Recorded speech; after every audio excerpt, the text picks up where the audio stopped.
Magluluto ako ng iskabitsing Bisaya at ang sauce ay simple lang. Tubig, suka, asin, asukal at saka paminta. Simple lang. Pero napakasarap nito. Ganito magluto si mama.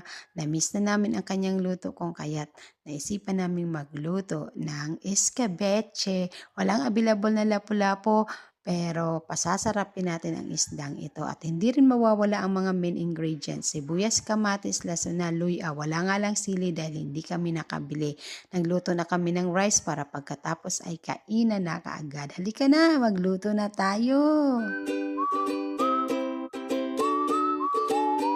Ginisa na ang mga ingredient. At pagkatapos na maluto ang mga ingredient, syempre ilalagay na ang sauce na ginawa ko kanina.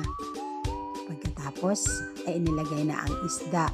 Kailangan nakababad na ang isda dyan hanggang sa maluto para mag-soak ang napakasarap na sauce sa isda. So ayan mga kapatid, ang sarap. Ready na, kain na tayo. Bye!